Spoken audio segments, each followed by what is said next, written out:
ఉన్నది సంతోషం, మనిషికి ఆడదే సంతాపం. నేను వీడియో చేయాలనుకుంటున్నానండి. ఇప్పుడు శివాజీ గారు అన్న మాటల గురించి యూట్యూబుల్లో, టీవీల్లో అందరూ ఏదేదో మాట్లాడుతున్నారు. కానీ ఆయన అన్న దాంట్లో ఏ తప్పు లేదండి. ఆయన ఏం తప్పు మాటలు మాట్లాడలేదు. నేను ఎప్పటి నుంచో ఈ ఆడవాళ్ళ వస్త్రధారణ గురించి మాట్లాడాలి అనుకుంటున్నాను. కానీ నాకు యూట్యూబ్లో మాట్లాడటం అలవాట్లేదు. అందుకోసం నేను ఏమీ మాట్లాడలేకపోయాను. టీవీ ముందు కూర్చొని మన కుటుంబ సభ్యులతో మనం టీవీ చూస్తుంటే చాలా సిగ్గేస్తుందండి. ఆ టీవీలో వచ్చే వాళ్ళ బట్టలు చూసి, మన పక్కనున్న మన పిల్లల్ని చూసి ఏం మాట్లాడాలో తెలియకుండా చాలా ఎప్పటి నుంచో పడుతున్నాను నేను.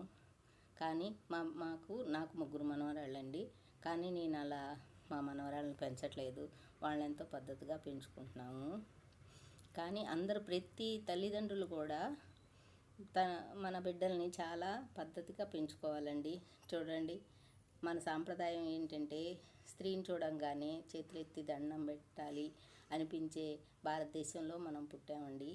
ఏ భారత స్త్రీ అయినా చూడండి, ఆ అమ్మవారిలాగా చక్కగా నిండుగా కనిపిస్తే ఎలాంటి మగవాడైనా కూడా ఆ స్త్రీని చూసి చేతులెత్తి దండం పెడతాడండి. కానీ మనం అలా ఉండట్లేదు. ఇప్పుడు చాలా మార్పులు వచ్చినాయి. చాలా మారిపోయింది మన ఆంధ్రప్రదేశ్ కానివ్వండి, ఏ రాష్ట్రమైనా కానివ్వండి. పిల్లల వస్త్రధారణలో చాలా మార్పులు వచ్చినాయి. కానీ అది కరెక్ట్ కాదండి.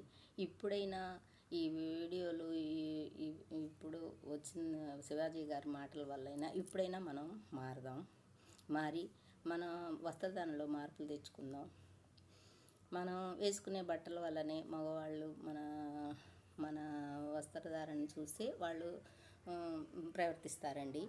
ఆ వస్త్రధారణ మనది చక్కగా ఉంటే వాళ్ళు మనల్ని ఎటువంటి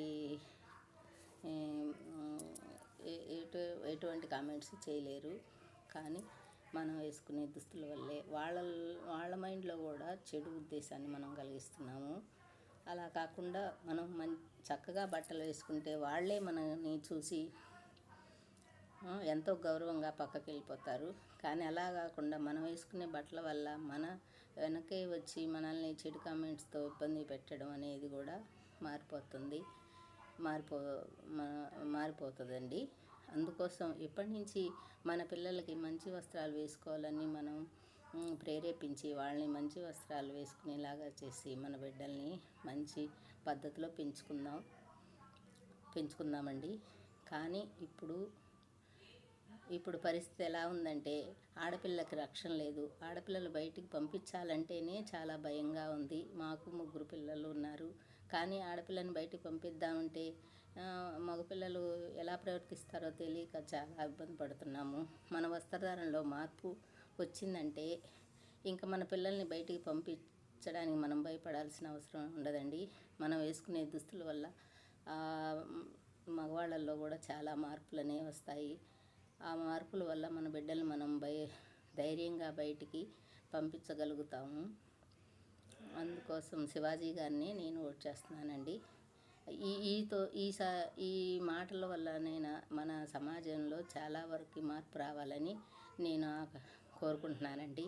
ఇంక నుంచి ఆడది చాలా పద్ధతిగా సాంప్రదాయంగా ఉండాలని కోరుకుంటూ శివాజీ గారిని నేను ప్రోత్సహిస్తున్నానండి.